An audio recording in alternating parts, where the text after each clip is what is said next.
Bonjour, salut et bienvenue à tous dans ce tutoriel. Je me nomme Classe Mohamed. Je vais aujourd'hui, dans notre troisième vidéo en Excel, vous présenter l'outil Excel. Donc le titre de ce cours sera voilà d'abord les formules et ensuite organisation du boulot dans Excel. Donc nous allons faire la découverte des formules, mais en même temps nous allons aussi voir comment il faut organiser les choses en Excel. Donc si vous voyez ici, vous avez un tableau d'où nous avons seulement que les titres, donc les en-têtes du nom et prénom, date de naissance, ville natale, âge, localité, société, article. Pour unitaire, le montant ici, ensuite la remise et puis montant net avec TVA et total TTC. Il y a une chose que vous avez constaté, bien sûr, c'est que vous voyez que la partie quantité manque, mais c'est fait par exprès parce que on va profiter aussi pour voir comment insérer une colonne directement lorsqu'on est en train de travailler, qu'on a oublié un élément qui devait être placé en deux éléments. Donc nous allons voir cela. Ensuite on va voir aussi d'autres formules. Alors pour ce faire, je vais venir juste ici. J'ai mon travail qui est organisé. Donc voici l'organisation du travail. Tout d'abord, on me dit de créer une base de données contenant les noms et les prénoms. Ensuite, d'utiliser la formule qui permet d'afficher le nom et prénom en une famille unie. Pour ce faire, j'ai créé ici une base de données d'où j'ai les noms ici et j'ai les prénoms là. Donc on me dit qu'on veut que j'utilise une formule qui va faire de sorte que j'ai ici dans la partie nom et prénom que cela s'affiche directement Mahan Armand et ici Mahan Jessica, Mahan Salomon, en fonction de ce que j'ai dans la partie nom et de ce que j'ai dans la partie prénom. Donc pour ce faire, je vais me positionner dans la première cellule ici dans nom et prénom. Je fais égal et puis je vais utiliser la formule concaténer. Donc cette formule est proposée par Excel par défaut. Je vais double-cliquer sur ce que Excel me propose par défaut et ensuite je vois en parenthèse il y a des arguments, des tests d'arguments. Donc je vois ici test 1 et test 2. Dans la partie test 1, je vais cliquer sur Mahan. Ensuite je place un point virgule. Test 2, puisque entre Mahan et Armand il doit avoir de l'espace, alors je place des guillemets, je tape deux fois espace et je place encore les guillemets. Ensuite je place mon point virgule. Je suis dans la partie test 3. Ici test 3, ce sera le prénom. Donc je clique sur le prénom et je ferme ma parenthèse, je tape entrée. Alors je vais recopier cette même formule dans les autres cellules afin d'avoir les autres noms et prénoms ensemble. Donc je vais venir à droite, juste à gauche en bas, à l'angle. Je me pose là, je fais clic gauche, je maintiens et puis je fais glisser pour descendre. Donc là vous voyez, j'ai les noms et prénoms qui s'affichent automatiquement. Ensuite ici on me dit dans la date de naissance et la ville natale apparaissent automatiquement lorsque vous sélectionnez un nom. Donc la zone nom et prénom du tableau est une liste déroulante, c'est-à-dire qu'ici dans la partie date de naissance et ville natale, je dois avoir ces informations là de façon automatique, mais uniquement que lorsque je sélectionne ici un nom. Voilà, donc lorsque je vais sélectionner un identifiant, j'aurai directement sa date de naissance et sa ville natale. Alors je vais venir pour ce faire ici créer dans la partie base name, je vais créer une colonne nommée base date de naissance et ici une colonne nommée ville natale. Ensuite je vais mettre les dates de naissance et ici je mettrai les villes natales. Alors puisqu'on me dit qu'ici je dois sélectionner le nom pour avoir date et ville, je vais venir ici. D'abord les noms, je vais les rendre en données complets. Donc ici qu'est-ce que cela signifie? La partie des noms, c'est-à-dire tous les noms, je vais les mettre dans une boîte et c'est dans cette boîte là que je vais trouver tous ces noms désormais. Donc au lieu d'être dispersés ligne par ligne, ces noms là seront désormais dans une boîte qu'on va nommer et lorsqu'on ouvre cette boîte par son nom, on aura directement tous les noms qui sont à l'intérieur de cette boîte. Pour ce faire, je sélectionne Mahan jusqu'à Trabi Joël qui est le dernier nom et je vais venir dans la partie zone de nom où c'est marqué D6. Je vais supprimer le D6 et puis je vais mettre name last et je tape entrée. Donc vous voyez que si je clique sur BO, j'aurai le nom de la ligne de BO. Donc j'ai D9 Ici, j'ai D8. Ici, j'ai D13. Mais une fois que je sélectionne le marron jusqu'à Trabi Joël, automatiquement ici, j'ai Name Last qui vient de s'afficher. Donc, c'est-à-dire que tous ces noms-là sont dans Name Last. OK. Je vais venir ici dans Renseignements. Puisque c'est cette zone que je dois rendre en liste déroulante, je sélectionne la zone que je dois rendre en liste déroulante. Donc, je sélectionne jusqu'ici à la ligne 17. Voilà. Et je vais venir dans la partie données, aller dans outils des données. Je vais cliquer sur validation des données. Ensuite, dans la partie options, je choisis autoriser qui est marqué tout par défaut. Je vais changer en liste. Et ensuite, dans la partie source, je vais faire égal à name list underscore list. Donc, dans la partie source, je vais dire la source de cette liste de choix est name list parce que c'est elle la boîte qui contient tous les noms que je souhaite avoir. Donc, je fais OK. Et ici, on me dit impossible de trouver une plage nommée que vous avez spécifiée. Pourquoi? Parce qu'en réalité, là-bas, j'ai nommé name list, mais je n'ai pas mis de E à la fin. Pourtant, ici, j'ai mis un E. Donc, automatiquement, je n'aurai pas de résultat. Donc, cela signifie que si vous créez un nom dans la base pour pouvoir l'envoyer dans la liste déroulante, il faudrait que vous vous souvenez du nom et que vous écrivez cela dans la partie source comme vous l'avez écrit de l'autre côté. Dans le cas où vous avez oublié, vous venez dans la partie source, vous faites égal et puis vous allez sur base name. Une fois que vous êtes sur base name, vous sélectionnez, voilà, du premier jusqu'au dernier. Alors vous aurez ici name last. Donc vous voyez que ici dans name last, ce n'est pas ce que j'avais écrit correct là-bas que j'avais écrit ici. Donc ne seront pas les mêmes choses, donc il n'aura pas de résultat. Donc j'ai fait égal à source name last. Ici je fais OK et une fois que je fais OK, vous allez voir que désormais j'ai ici les noms, voilà, de tout un chacun. J'ai ces noms là.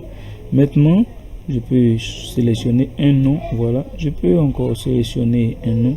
Donc on me dit lorsque j'ai un nom qui est sélectionné ici, il faut qu'automatiquement j'ai sa date de naissance et sa ville natale. Pour ce faire, je vais utiliser une formule qui est égale à recherche V qui est proposée par SL par défaut. Je vais cliquer sur recherche V qui est proposée par SL par défaut. Je vais double-cliquer dessus. Ensuite, j'ai la valeur cherchée. Ici, je clique. La valeur cherchée ici, c'est le nom et le prénom. Pourquoi valeur cherchée? Oui, parce que on vous demande ici l'information que vous avez avant de parler de date de naissance. Donc, l'information suite à laquelle vous voulez retourner la date de naissance, c'est le nom et le prénom. Donc, vous cliquez dessus, voilà, sur B4. Ensuite, nous venons dans Tab Matrice. C'est vrai que vous recherchez la date de naissance du nom sélectionné dans B4. Mais ce nom sélectionné là et la date de naissance que vous cherchez sont situés dans quelle base? Donc ces éléments forcément ont une importance. Ces éléments sont quittés dans une source, ces éléments sont quittés dans une base et ce sont ces éléments là que nous allons ramener. Donc nous allons aller dans la base et nous allons sélectionner notre table matrice où sont situés B4 et aussi C4. Donc pour ce faire, je viens dans base name et je vais dans nom et prénom. Je clique d'abord ici sur nom et prénom. Ensuite, je sélectionne pour aller à F et je sélectionne toutes ces données ici. Lorsque j'ai toutes ces données, j'ai maintenant à l'intérieur les noms et les prénoms. J'ai ensuite les dates de naissance et les villes natales. Donc, qu'est-ce que je recherche? Je recherche la date de naissance. Ici, dans la formule recherche V, il y a un élément qui est appelé numéro index colonne.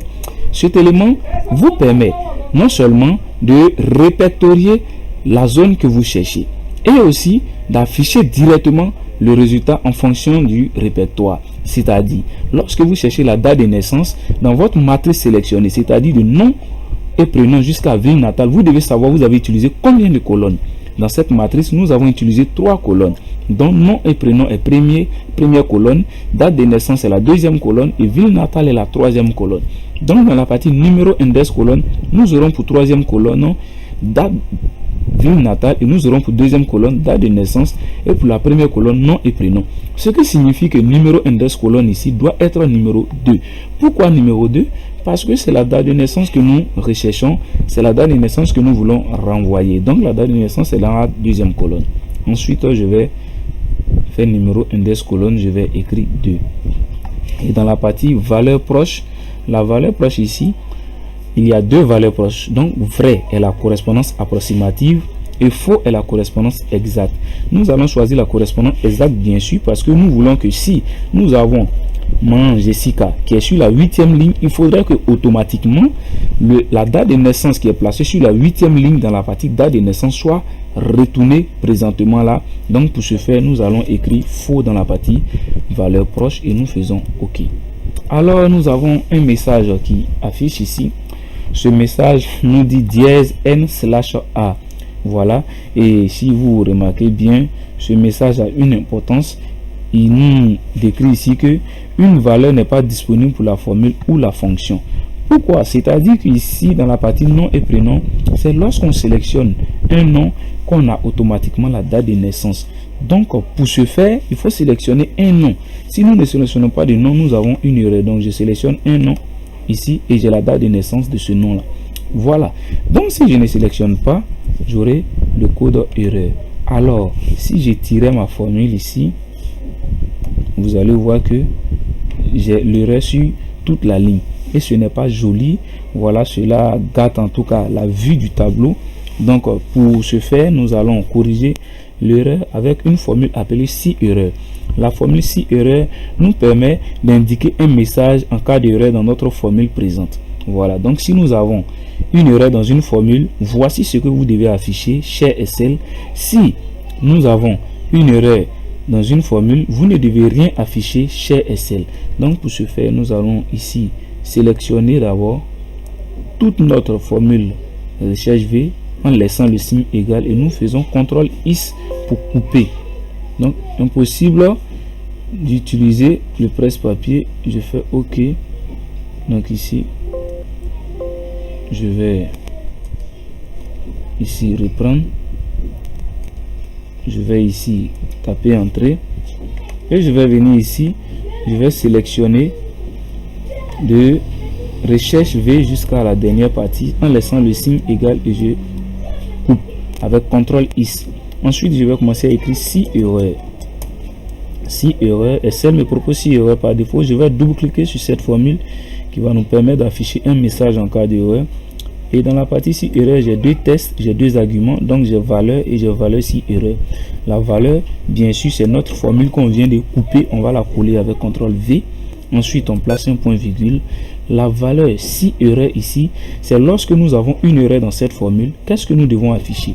On va lui dire, on va afficher, sélectionner un nom, ou simplement on peut dire, on veut du vide, on ne veut pas qu'il y ait des codes erreurs, donc nous voulons du vide. Pour placer du vide, on fait deux fois les guillemets, donc nous faisons comme ça et nous fermons la parenthèse, on tape entrée. Vous voyez qu'ici je ne vois plus de vide, je ne vois plus d'erreur. Alors je vais tirer cette formule là sur toute la zone. Ensuite je n'aurai plus d'erreur, mais lorsque je vais sélectionner un nom, je vais avoir la date directement. Lorsque je vais sélectionner un nom, je vais avoir la date directement. Donc c'est à ce résultat que nous voulons arriver. Nous allons aller ensuite dans ville natale. Nous allons faire la même chose avec recherche V. Alors j'espère que pour la première fois vous avez compris. Donc on va aller cette fois-ci un peu plus vite sans parler. Allez, on y va avec recherche V.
Alors nous avons fini et maintenant lorsque nous venons pour sélectionner ici, voilà, Man Armand, nous avons Bouna, la date de naissance apparaît automatiquement ainsi que la ville. Donc nous avons atteint notre objectif ici, voilà, celle de choisir les noms et d'avoir automatiquement la date de naissance et la ville natale. Alors je viens dans âge, ici je vais continuer à lire, voilà, notre guide, parce qu'il faut toujours avoir ça. Donc c'est ça qu'on appelle organisation du travail. Il faut avoir un élément qui permet, voilà, qui te situe dans tout ce que tu fais, parce que faudrait que lorsque tu es en train de faire du travail, de faire un boulot, il faut que tu sois situé en fonction d'un planning. Donc c'est ce planning là que nous suivons et c'est notre planning qui est là. Nous voyons dans la troisième partie, on dit aller dans la colonne âge et poser l'opération qui permet de trouver l'âge automatiquement en fonction de la date de naissance. Donc ici, je vais avoir l'opération qui me permet de trouver l'âge automatiquement en fonction de la date de naissance. Pour ce faire, nous allons utiliser une formule qu'on appelle date diff. Je vous informe, cette formule est cachée dans Excel, que vous avez la version 2007, 2010, 2013, 2016. Voilà, vous n'allez pas à trouver cette formule en vous baladant dans la partie formule. Voilà, ou dans la partie fonction d'Excel, vous n'allez pas trouver cette formule comme ça. Donc cette formule, bien même qu'elle est cachée, qu'elle ne soit pas documentée dans la partie formule, elle existe en Excel et elle fonctionne parfaitement. Cette formule s'appelle égale date diff. Donc nous allons ensemble égale date diff. Donc ici date diff et je fais entre parenthèses, voilà, nous avons date diff entre parenthèses. Nous allons cliquer tout d'abord sur la date de naissance qui est ici et ensuite nous plaçons un point virgule. Maintenant, pour trouver l'âge, c'est de savoir la date de naissance et de trouver dans quelle date nous sommes présentement. C'est la soustraction de ces deux qui va donner en tout cas l'âge exact de la personne. Donc pour ce faire, après avoir fait égal date diff entre parenthèses, je clique sur la date de naissance et lorsque je place mon point virgule, je vais utiliser une formule qu'on appelle aujourd'hui. Aujourd'hui nous permet de donner la date actuelle dans laquelle nous sommes. Donc je vais écrire aujourd'hui. Aujourd'hui et je vais double-cliquer dessus. Ensuite je vais fermer la seconde parenthèse d'aujourd'hui. La formule aujourd'hui est une formule qui a ses parenthèses fermées. On n'écrit pas à l'intérieur de ces parenthèses. Donc on met date diff C4 point virgule. Aujourd'hui on ferme les parenthèses d'aujourd'hui et on place point virgule. Voilà. Qu'est-ce qu'on veut exprimer encore? On veut exprimer que la différence entre ces deux dates là doit être simplement exprimée en années. Donc pour ce faire, je fais comme ça et j'écris Y entre ces guillemets et puis je ferme la parenthèse, je tape entrée. Donc j'ai 33 ans pour cette personne. Alors je vais tirer cette formule sur toute la zone et je vais avoir une date par défaut. Donc ici j'ai valeur, ce qui veut dire qu'il y a une erreur. Pourquoi il y a une erreur? Effectivement parce que nous n'avons pas ici un homme qui est sélectionné. Nous n'avons pas de personne sélectionnée ici. Et pour ce faire, on a vu la formule si erreur que nous allons appliquer directement sans plus tarder. Nous sélectionnons, voilà, tout date diff, nous coupons et puis ensuite nous écrivons si erreur et là nous collons la date diff. Ensuite, point virgule, on veut du vide, on ferme la parenthèse et lorsque nous étalons cela, cette formule, nous n'avons plus d'erreur. Donc, si je viens ici et que je sélectionne cette personne, il est né en 2004, donc il a 13 ans. Il s'appelle Ncho Anaël, date de naissance 13 premier mois 2004, ville natale d'Alois et l'âge il a 16 ans. Si je viens ici et que je vais cliquer sur Tano Alfred, il est né ici en 3 6e mois 87 à Zopé, il a 33 ans. Donc vous voyez que ici nous avons déjà la possibilité d'aller un peu plus vite avec Excel lorsque nous arrivons à placer les choses dans les normes. Ensuite nous allons lire notre point qui nous guide. Il nous dit dans la partie société, entrez toutes ces sociétés suivantes selon votre plan Baba SAL. Et ensuite en ce qui concerne la TVA, cela dépendra de l'entreprise choisie par le client. Donc nous avons ici chaque société avec le pourcentage de la TVA. Donc ici nous avons pourcentage de TVA, nous avons pourcentage de TVA. Nous avons pourcentage de TVA. Donc pour ce faire, j'ai créé une base société et à l'intérieur, je vais écrire les différentes sociétés qui sont ici. J'ai Baba, SARL, j'ai Yaki Group, MCT Group et Doulo. Donc je viens en base société, je me pose juste là et je fais Baba SARL. J'ai ici MCT Group, j'ai ici Yaki Group. Après Yaki Group, ici directement nous aurons la dernière société qui est Doulo CIE.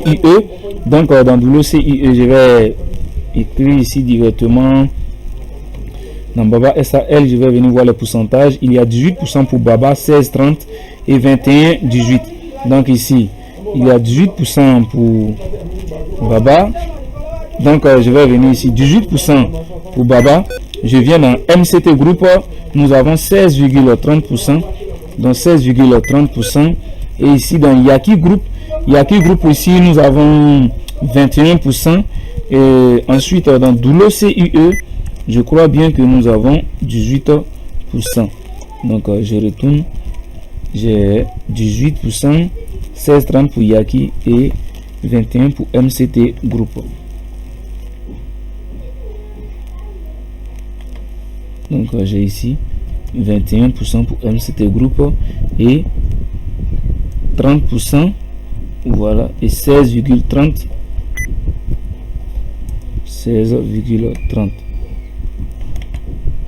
voilà. Donc j'ai ici les sociétés avec TVA. Donc dans la partie société, nous allons rendre aussi la partie société en une liste déroulante, parce que c'est quand on sélectionne la société, bien sûr, rappelez-vous. Donc pour ce faire, nous allons sélectionner toute la zone société. Nous venons dans la partie ici, base société. Nous allons sélectionner de la première société à la dernière, nous allons nommer ça société. Voilà, société. Et nous allons venir créer cette liste déroulante ici en allant dans données, validation des données. Nous avons déjà vu cela, et liste déroulante dans source, nous faisons égal à société. Ensuite nous tapons OK. Donc ici nous avons les sociétés. Voilà, par hasard nous avons les sociétés. Donc ici notre sujet nous dit, en ce qui concerne la TVA, cela dépendra de la société. Donc chaque société ici, nous allons connaître leur pourcentage. Donc je vais venir ici. Pour ce faire, je vais dire qu'ici nous allons venir dans la partie TVA, bien sûr, et nous allons commencer à traiter en disant la TVA est égale, ici nous mettons égal, et nous allons utiliser une formule qui va nous permettre de dire en même temps qu'est-ce qui va se passer pour chaque société. Donc comme nous avons 3 ou 4 sociétés, nous allons exprimer déjà leur valeur TVA. Ensuite nous allons avancer. Donc nous mettons égal si, en parenthèse, test logique. Nous avons déjà vu la fonction si en parenthèse test logique ici, voilà, nous avons égal si en parenthèse test logique, et nous allons dire que si la société, donc si la société ici est égale, je place griffe et j'écris d'abord Baba SAL, point virgule, la valeur si vrai, alors le montant net doit être multiplié par 18%, et je place point virgule. Mais attention, ma formule n'est pas encore terminée. J'ai dit si la partie société est égale à Baba SAL, alors je veux 18%. Donc je veux le montant net multiplié par 18%. Et ensuite, il y a encore une autre condition. Si, donc nous allons appeler une deuxième fois ainsi dans ceci. C'est cela qui a appelé le si imbriqué. Voilà, dans notre vidéo précédente, on avait dit qu'on allait voir du si imbriqué. Donc, à l'intérieur d'un simple si, nous aurons plusieurs si. Ici, je place encore un si en parenthèse. Toujours, la partie société est égale à Yaki Group. Donc, est égal à Yaki Group. point virgule, nous aurons le montant net multiplié par 16,30%. Nous aurons 16,30%. Point virgule. Si encore, donc nous imbriquons du si. Voilà, à l'intérieur de ce si là, nous sommes en train de voir plusieurs si. Donc ça fait un si, deux si et le troisième si maintenant que nous écrivons. Donc si, en parenthèse, la société encore, donc je clique sur en parenthèse, la société est égale à MCT groupe,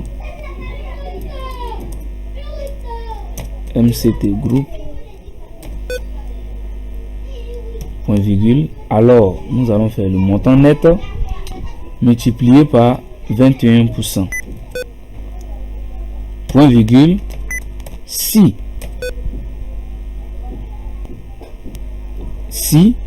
nous comprenons, hein, si en parenthèse la société toujours est égale à la dernière société dont nous avons Doulo, CIE,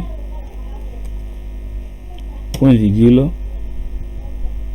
nous allons faire le montant net multiplié par 18%. Et nous tapons la parenthèse fermée. Normalement, c'est ce qu'on a appris dans toutes les vidéos. Ici, nous n'allons pas taper la parenthèse fermée directement. Je vais vous expliquer un principe ici. C'est que nous avons eu plusieurs si à l'intérieur de ce si là. Donc, nous avons eu le si lui-même, un premier si ici, un second ici et ici. Donc, nous avons 4 sociétés. Pour ces 4 sociétés, nous avons utilisé 4 si. Donc, nous avons 1, 2, 3 et 4e si. Donc, pour avoir utilisé environ 4 si ici, qu'est-ce que nous allons faire? Nous allons maintenant dire que si toutes ces fonctionnalités là ne sont pas justes, la valeur, s'il y a une erreur ici, nous allons placer un point virgule et nous allons lui dire s'il arrive que toutes ces sociétés que vous voyez ici ne sont pas représentées ici, alors mettez 0% ou vous nous mettez du vide. Donc on va mettre du vide et on va taper fermer les parenthèses. Donc nous fermons les parenthèses, nous fermons les 4 parenthèses parce que nous avons fait l'ouverture de 4 si. Donc à la fin nous fermons 4 parenthèses et nous tapons entrée. Ensuite nous constatons que nous avons que du vide ici. Donc je vais sélectionner ça et si je venais ici sélectionner une société, je vais sentir déjà que ma formule fonctionne parce que je vois ici 0. Si je venais encore sélectionner ici, je vais sentir que ma formule fonctionne parce que je commence à avoir des 0 à l'intérieur du tableau. Voilà. Donc je vais ici supprimer. Je vais ici supprimer. Alors, nous allons continuer la lecture. Voilà. Pour savoir où nous allons. Nous sommes sur notre 5e point. En ce qui concerne les prix et la remise, nous allons tout prendre à partir du nom de l'article. Cela signifie que si je choisis un article, je dois directement avoir le prix unitaire et la remise qu'il y a sur cet article. Alors je vais directement dans une base que j'ai créée, nommée article. Là-bas j'ai mis article, la remise et puis le prix unitaire.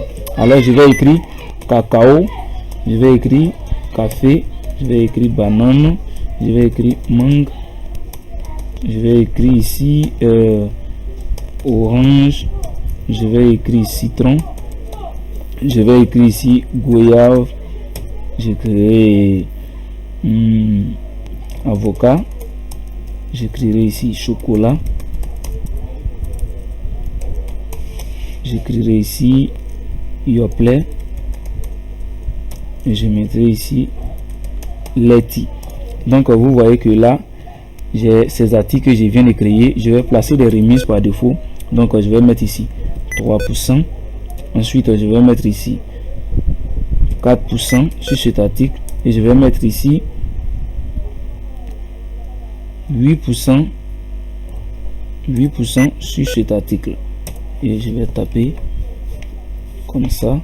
Et puis ensuite, je vais faire ceci. Non.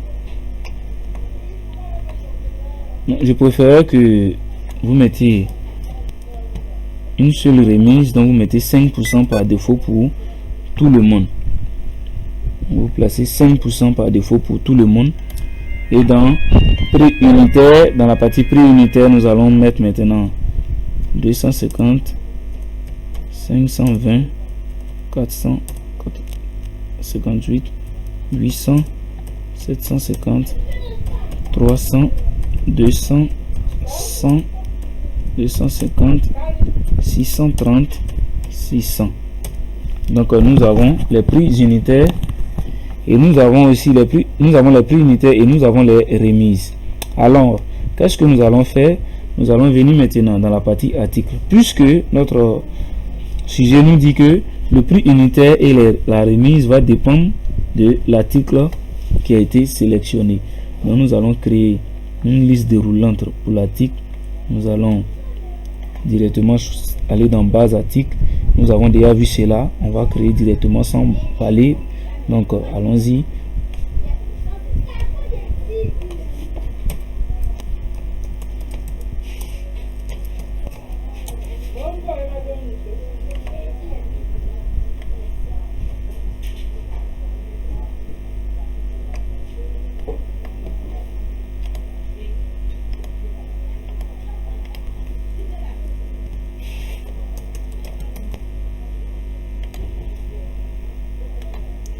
Donc nous avons les articles ici, voilà, et ici le prix unitaire et la remise doivent venir automatiquement en fonction, voilà, en fonction de l'article sélectionné. Donc pour le prix unitaire, nous allons aller directement aussi sans perdre le temps, c'est recherche V toujours. Donc allons-y, type.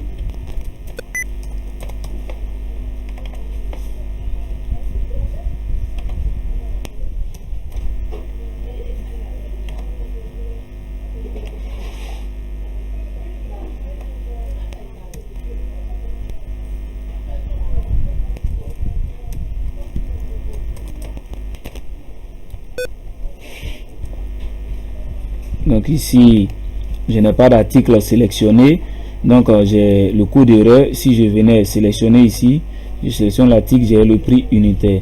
Alors pour enlever le code d'erreur, je vais encore utiliser cette même formule que nous avons vu déjà.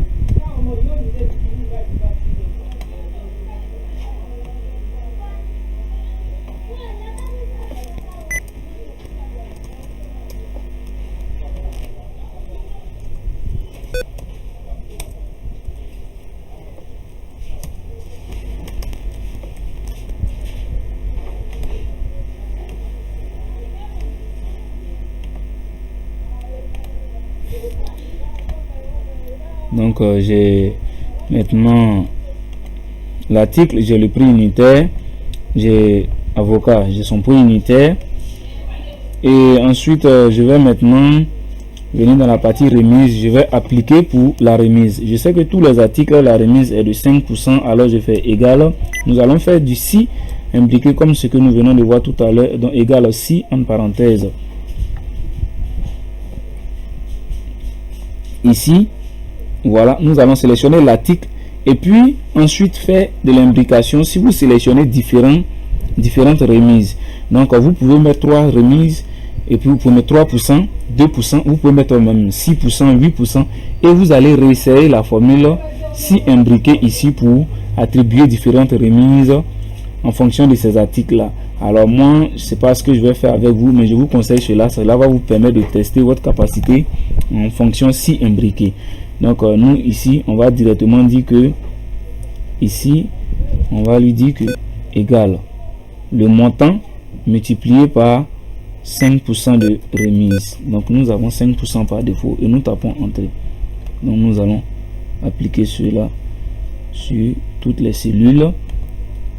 Donc nous allons toutefois venir ici dans la partie que nous sélectionnons si erreur. Nous allons lui dire ça, point virgule, on veut du vide et on ferme la parenthèse. Donc on met ça, ce qui nous donne 0 par défaut, de sorte que s'il y a une erreur après en fonction dans le tableau, cela va directement corriger ces éléments là et les ramener sous forme de 0. Donc maintenant que nous avons fini ce point là, nous allons voir notre point qui suit. Dans la partie localité, nous devons utiliser la formule qui va nous permettre d'afficher le nom de la ville accompagné du mot Côte d'Ivoire. Donc ici, dans la partie localité, je vais venir sur la partie localité. Je dois avoir le nom de cette ville accompagné de CI. Donc pour ce faire, je vais me poser ici, je vais faire égal et je clique sur ça, sur cette cellule, et je fais égal D4 et je fais en parenthèse, je fais CI. Donc ici j'ai trop collé, je vais reprendre, je fais égal en parenthèse, je clique sur D4, je place ça et je fais comme ça, ces griffes là, je place CI. Donc j'ai Côte d'Ivoire, une griffe et je tape entrée. Donc vous voyez, j'ai azopé CI et j'ai tout celle-ci là, CI. Donc où il n'y a pas d'élément d'abord, c'est-à-dire où il n'y a pas de ville sélectionnée, nous voyons CI par défaut. Nous allons empêcher cela en disant que si erreur, donc nous allons faire cela. Je vais juste vous montrer quelque chose tout à l'heure. C'était si erreur et nous avons ça, point virgule, la valeur si erreur, nous avons du vide et nous tapons entrée et puis nous allons appliquer cela ici. Donc si vous constatez, ce que vous allez remarquer, c'est que si erreur n'a pas pris en compte cette question de, on doit avoir ici du vide. Oui, bien sûr, si erreur ne peut pas prendre ça en compte. Pourquoi? Parce que nous avons fait de la concaténation directe ici. Voilà. Donc le fait ici d'abord d'utiliser cette formule, je vais venir sur la première. Le fait d'utiliser ça, c'est-à-dire le fait d'utiliser D4 et le E commercial pour afficher de cette manière Azopé Côte d'Ivoire est une concaténation directe. Donc ici, nous ne pouvons pas donner une instruction avec 6 erreurs. Donc comprenez cela, c'est quelque chose qui est très important. C'est pas dans toutes les formules que certaines formules peuvent être imbriquées. Donc vous allez voir au fur et à mesure dans certains exercices que nous allons bientôt faire. Donc je vais taper entrée et j'applique voilà cela sur toute la zone. Donc j'ai CI dans les autres localités. Oui, beaucoup vont se poser la question, mais est-ce que sûrement il n'y a pas un moyen là d'enlever le CI? Bien sûr, mais nous allons pas à pas, comme nous l'avons dit. Nous sommes des débutants et nous allons sur la base des débutants. Donc on y va pas à pas. Alors j'ai réussi à afficher cela. Ici je venais sélectionner une autre personne. Je vais voir, je sélectionne ici dans OEV. Je vois ici que je n'ai pas appliqué. Je vais changer son nom. Je vais prendre ce nom là. Non, voilà. Il y a des noms qui ne chargent pas de façon rapide avec Excel. Voilà, ne vous gênez pas pour ces noms là. Et souvent aussi c'est le moteur. Quand vous utilisez Excel avec trop de macros, il y a des ralentissements dans tout ce que vous faites. Donc je vous informe aussi, si vous utilisez des macros dans Excel, il faudrait que vous les utilisez de façon tranquille, pas à surcharger votre poste. Sinon, ce que vous voyez présentement chez moi là, vous allez voir ça. Donc il y a des éléments qui sont en train d'être compilés par Android Studio ici en arrière-plan. Donc nous n'allons pas gérer toutes ces zones là. Alors ce que je vais faire, c'est de venir ici et je fais ça. Donc quand je vois toute cette zone a pris Alfred, donc je retourne, je vais supprimer et puis je vais venir ici pour sélectionner une autre personne. Donc vous voyez, tout s'affiche. Alors nous allons continuer le travail. Nous avons ici la partie nom, où nous arrivons à voir les noms, à sélectionner, à trouver la date de naissance, ville natale, ensuite l'âge et la localité qui est donnée. Ici nous sélectionnons une société et la TVA est calculée automatiquement. Donc dans la partie article, nous avons vu aussi qu'on sélectionne l'article, nous avons le prix unitaire et nous avons la remise qui est calculée directement et qui nous donne le montant de la remise. Donc ici nous devons avoir le montant et aussi le montant net, ensuite le TTC. Donc nous allons venir ici et nous allons lire ce que dit notre sujet. Voilà notre dernier point. Notre sujet dit que ensuite calculons le TTC. Donc c'est nous qui devons maintenant poser la partie quantité et c'est nous qui devons aussi calculer le montant, ensuite le montant net et trouver le TTC. Donc nous allons venir juste là après prix unitaire, avant montant, nous allons nous poser ici. Voilà, parce que qu'est-ce qui se passe? Je veux que entre article et prix unitaire, il y ait une zone nommée quantité. Pour ce faire, je me pose sur prix unitaire et ensuite je fais insérer. Clic droite, je fais clic droit de la souris et je clique sur insérer. Et une liste m'est proposée, je choisis colonne entière. Je clique sur colonne entière. Donc automatiquement entre article et prix unitaire, il y a une colonne vide qui vient d'apparaître. Je vais écrire la quantité. Donc je vais mettre quantité et je vais réduire cela. Voilà, donc j'ai la quantité. Ensuite je vais venir maintenant pour calculer le montant ici OTAS. Donc le montant est égal à la quantité multipliée par le prix unitaire, donc le prix unitaire multiplié par la quantité. Vous revenez au même, vous faites égal et vous faites ici, vous cliquez sur la quantité et multiplié par le prix unitaire et je tape entrée. Donc ici vous voyez que j'ai 0, donc je vais comme ça faire ça. Donc il me dit ici qu'il y a une erreur. Il y a une erreur. Pourquoi? Parce que ici je n'ai pas trouvé le prix pour l'article. Donc je vais toutefois utiliser ici, je ferai ça, si erreur, ça, point virgule, on veut du vide et je tape entrée. Alors j'aurai du vide et je vais maintenant appliquer cela sur toute cette zone. Qu'est-ce qui se passe ici où vous voyez les zéros en bas? Ce sont des zones où je n'ai pas mis les formules des autres locales. Alors ici dans la partie montant, maintenant que j'ai dit le montant est égal à la quantité multiplié par le prix unitaire, je vais sélectionner un article et vous allez voir qu'automatiquement, voilà, ici j'ai prix unitaire 800, donc montant 0 apparaît. Si je mettais 2, si je mettais dans la partie ici, excusez, j'ai oublié, je me suis posé entre article et prix unitaire et j'ai créé quantité. Donc quantité prend automatiquement la zone liste déroulante. Pour annuler cela, je vais dans données, je sélectionne toute la colonne de quantité, je vais dans données, je clique sur validation des données, je fais oui et ensuite je fais effacer tout. Donc je fais OK, article dans la partie quantité, voilà, non, et puis je vais saisir une quantité par défaut. Donc je resélectionne l'article, voilà, et je vais ici mettre 2 et je tape entrée. Alors vous voyez que là j'ai le montant automatiquement et j'ai la remise qui a été effectuée, donc une remise de 5% qui me dit pour le montant de 916 francs j'aurai une remise de 45,8 francs CFA.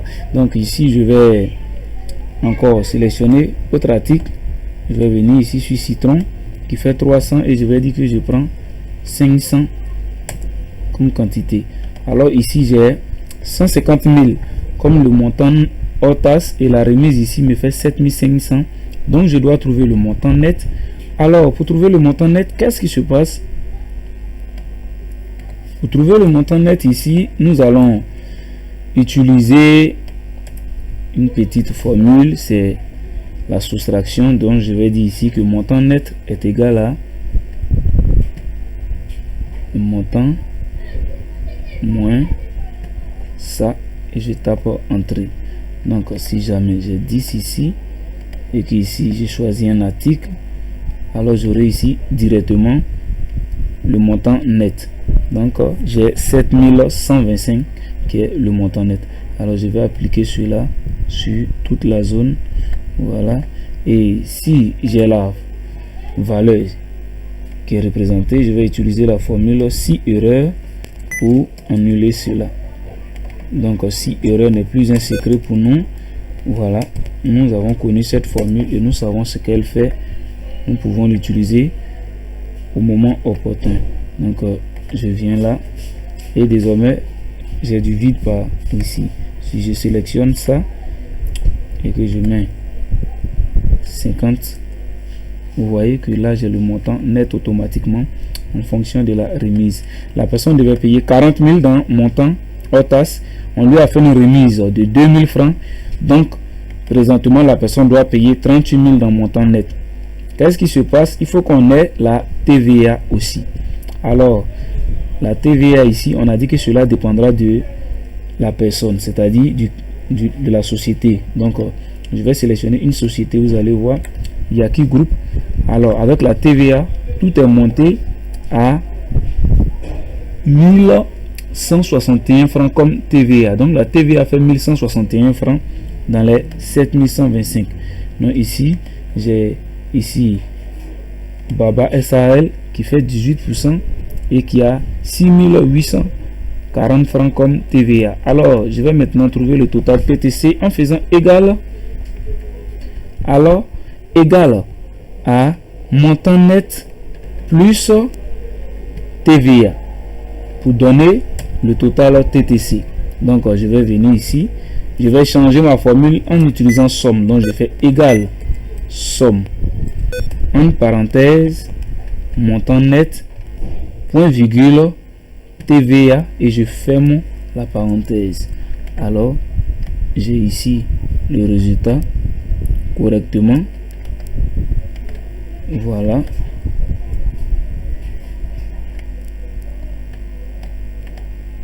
Donc ici nous avons ça. Et si jamais vous sélectionnez ici MCT Group, vous voyez ici vous allez avoir dièse dans la partie TVA. C'est parce qu'on n'a pas placé de 6 erreurs. Voilà, c'est pas bien grave. Après vous placez votre 6 erreurs pour trouver le résultat. Vous sélectionnez l'article ici, vous allez venir sélectionner 67. Voilà, et vous aurez le calcul automatiquement. Alors c'était notre exercice du jour. Nous avons compris quand même du début jusqu'au départ. S'il vous faut assez du temps, s'il faut que vous réessayez, vous reprenez ce tableau tout seul, vous pouvez reprendre, pour mieux comprendre, vous réexercez encore dans tout ce que nous venons de voir pour comprendre ce que nous venons de faire.